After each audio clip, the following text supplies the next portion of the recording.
Front 43 Neighborhood Pub and Cask and Company Kitchen and Bar.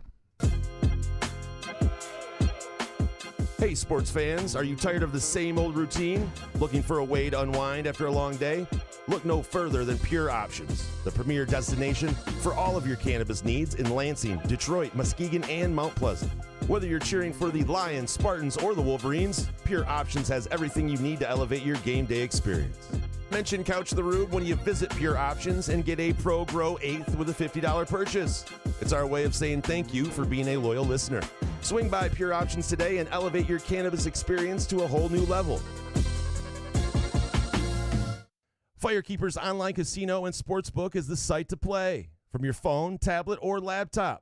Get in on all the football action with pre- and in-game wagering. There's showdowns every week in football that you can't miss. Plus, the college and pro hoops are red hot, and the pucks are cool. Get your first casino deposit and sports wager matched up to $500 each. Terms and conditions apply. Must be 21 or older and located in Michigan. Gambling problem? Call the Michigan Problem Gambling Helpline at 1-800-270-7117.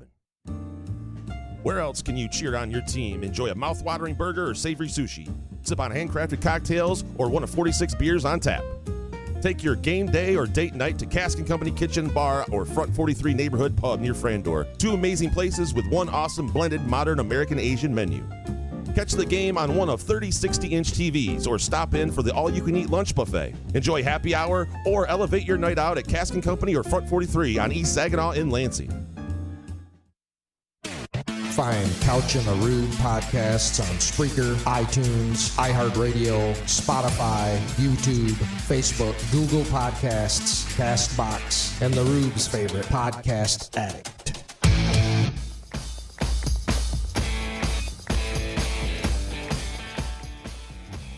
Couch and the Rube, presented by Pure Options, Precision Crafted Cannabis, and our Tuesday afternoon show, brought to you by our friends at Front 43 Neighborhood Pub and Cask and Company Kitchen and Bar, just north of Frandor on East Saginaw and Lansing. Very happy now to be joined by Cody Stavenhagen from The Athletic, covers the Tigers in Major League Baseball, and covering the really power surge of batting lineup for the Tigers this year. I don't even know how you count all the home runs, Cody. Welcome to the show.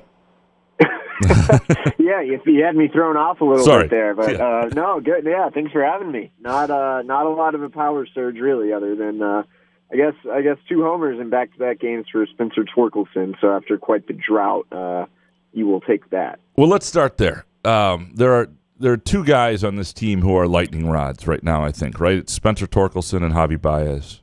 And one of them is probably not long for this world as a Tiger, but as a massive contract. The other, I think there's still some hope for. Where are you on the what Spencer Torkelson can still be and how quickly he needs to show progress to be part of the Tigers' plans? Yeah, it's kind of such a tough question because we have seen good signs like 31 homers last year. I thought even at the time that people were maybe running a little too far with that, given he had a long way to go to be a more well-rounded hitter. He was worth like 1.3 something wins above replacement, won Fangraphs, didn't have a great on-base percentage, really bad defensive numbers at first base.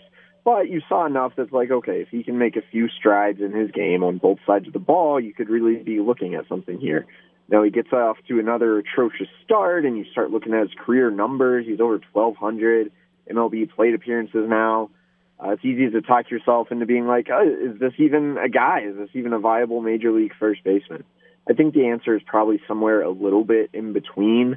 We have to see a lot more out of Spencer Torkelson and more consistency for him to really be a franchise cornerstone. We've seen enough of a sample now where I think it's fair to question if he is really a franchise cornerstone. What's starting to look like a more realistic outcome is you have a average to slightly above average first baseman who can hit for some power in theory and is a pretty good piece to have, but probably not the future Hall of Fame type guy that the Tigers hoped they were drafting. It can get ugly with Torkelson. The defensive mistakes are really frustrating. He does have to prove he's not just a DH, which would really, really limit him. So I get all the questions and concerns. I think there's some validity in there. It's just been a hard thing to talk about, given some of the head scratching things we see from Torkelson quite often. Yeah, I mean, just wonder how he handles it when you're in the clubhouse, and I mean, everybody knows he's struggling. And what has his sort of demeanor been over the last month or so? Yeah, I mean, it's been pretty even keel. I mean, and that's not to say he's not frustrated. I think every now and then you can see hints of that. Like, the good thing about Torkelson is he's remained friendly, approachable. He's kind of been the same guy for the majority of his time in the big leagues, and we've seen some ups and downs. But almost to the point where I wonder, like, would it be good to see this guy ticked off a little bit, like light a fire under him? I think that's something Tigers coaches have talked about. Like, how do we light a fire under him a little bit? So that's kind of an interesting flip side to it. Like, I know it's been a grind for him. I know he hasn't enjoyed struggling. It has affected him, but overall he seems to have handled it pretty well mentally. But there comes a point where it's almost like, okay, how long can you be even keel? Is that actually a good thing? That's kind of been almost where I've arrived at after seeing Tort go through various levels of struggles over a 3-year period now. Are they going to have to make a decision on him at the end of this year, or like is there a point he has to get to for them to say, okay, we're going to run this back again, or we've got to go out and get a first baseman? Yeah, I would love to give Scott Harris some truth serum and hear an answer to that question, because I don't know. I mean, you have plenty of time. We hear Harris say words like runway and patience all the time. But first base is a premium offensive position. You need to be getting offensive production out of that position. If you're trying to build for the future and Torque's supposed to be a piece, you need to be able to count on him actually being a legitimate piece. I don't know if there's a deadline in mind for the decision, but I do know that you have to feel a little more confidence in him in terms of consistency at some point. Otherwise, you're probably setting the entire franchise back. So, like, to answer your question, I don't know what the deadline is, but you can't just kind of be in the middle with Torkelson forever. Javi Baez, how much long? I mean, the numbers are tough. It just hasn't happened. I know the contract is what it is. How much longer do you think they keep rolling him out there?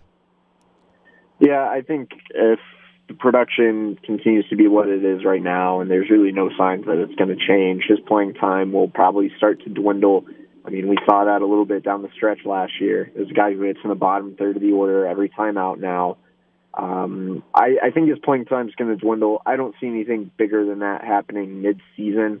So if we get to the end of the year and Javi Baez is, again, the worst qualifying hitter in baseball, I think the Tigers are going to have to seriously consider eating that contract, and I wouldn't be surprised if it happens. It's just, even though the defense has been good, it's really bad right now. Almost some of the attention on Torkelson has taken some heat off Baez the past couple of weeks, but it's as bad as it's ever been. There's no sign of it getting better. I think you're doing the franchise a disservice if you want to do this for 3 more years. So, we'll see. There's some time to go, but you talk about a decision being made. I think a decision will have to be made on Baez, perhaps this winter. The Tigers are in this weird spot where all of a sudden they're competitive. Which for you, I've thought about you often in the last few years. Late July and August and September, like what just is interest probably wanes and people give up on hope, and there just doesn't seem to be. Finally, they're playing competitive baseball. Like and their pitching staff is really quality. And I'm just wondering, like, do you think they see this season as they've shown enough to make a move in season to help this lineup? Or is this, you think, going to be, if they finish great in the hunt, that's terrific, but it's an evaluation year all the way through? I think from the broader view, it's the second point. I think they do view it as somewhat of an evaluation year, a year in which they want to take a step forward, but just look at the offseason. They were never intent on adding a lot of thump to this lineup. It was all about seeing what you have, seeing what this young talent really is, talk about Torkelson, like that's part of it. I do think there was an eval period that Scott Harris still views this team as being under. Now, if we get to late July and the team's in it, I don't know. There's got to be a pretty strong case for adding a bat, right? Now, I don't think they're going to be overly aggressive. I don't think it's win or bust. But if they can acquire something that helps the offense at a reasonable cost without giving up a premier prospect, I think there would be a strong case to be made for that. Now, we have to see if they get there first. As much as they're playing competitive baseball right now, they're one game over 500. There's still a lot of nights where they look really bad, which is kind of the interesting thing. And again, like they are in a little bit of a weird in-between right now. It does hint at, I don't think the plan was ever for it to be playoff or bust this season. As frustrating as that is for fans to hear, I think that's kind of the reality of where the Tigers are at. The idea that though that they finally have turned a corner, right? It feels like that. Like I'm wondering, as somebody who covered some really lean years, how different the vibe feels day to day in the clubhouse, and the conversations with coaches and with AJ Hinch. Like how does it feel like?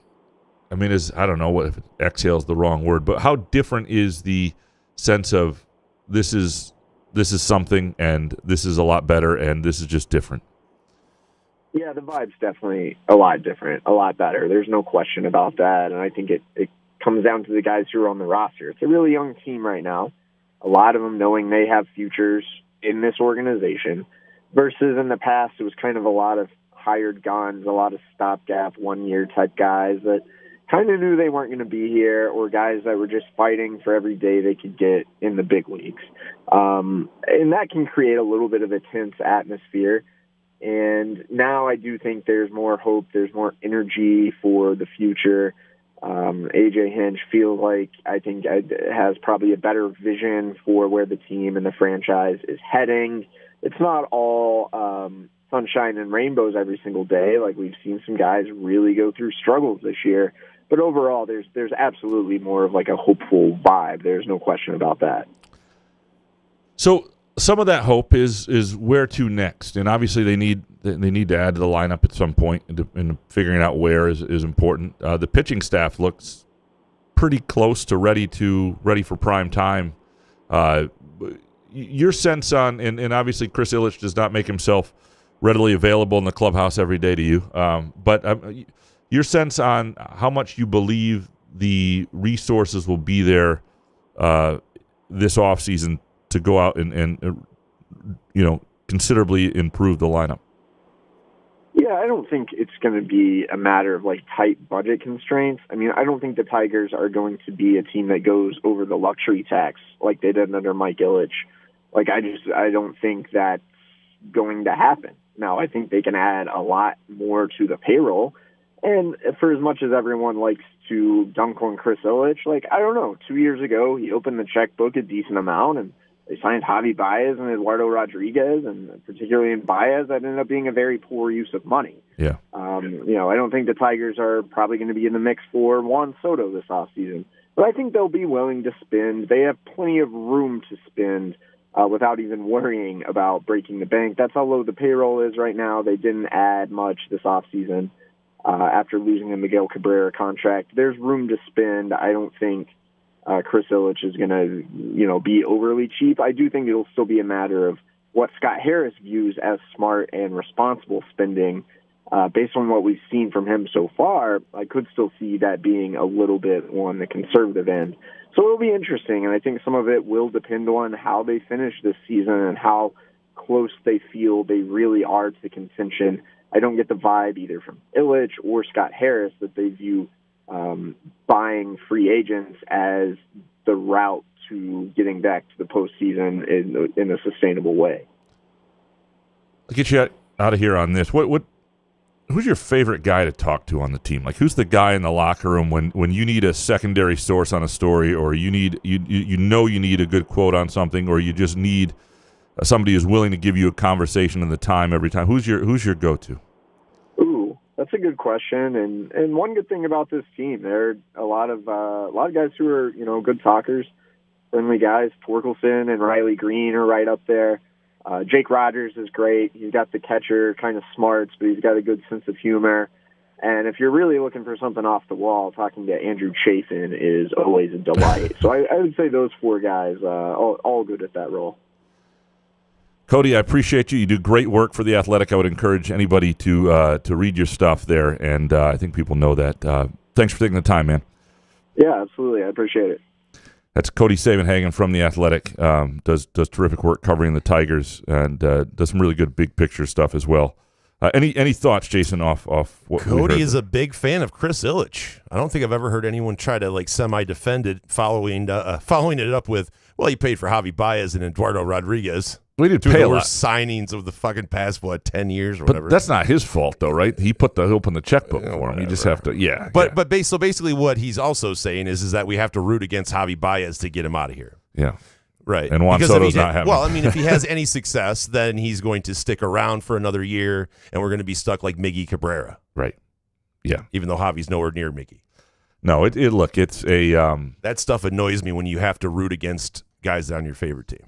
Yeah. No, there's some frustration there because, again, it's like I think it's like Izzo and obviously Izzo's roster is now full, but you got to show me. Seeing is believing with the Tigers and with Chris Ilitch and a willingness to really compete at the top level. And it's cool that they're competitive, but I think there's an uneasiness that'll be there until we actually see them, show that they're willing to match their development with their wallets. So we appreciate all of you listening. We will be back on Friday with a Groovy Donut Twitter question show. We appreciate Pure Options, of course. Go to pureoptions.com. Find the location nearest you. Trust me, you're going to love this place. You're going to love the environment. You're going to love how they treat you. We appreciate Front 43 and Cask & Company. Outstanding place to watch a game, for lunch, for dinner, for happy hour. Go to caskandcompany.com. Check out their outstanding menu and drink selection. Good show, man. Yeah, man. Couch in the Roof.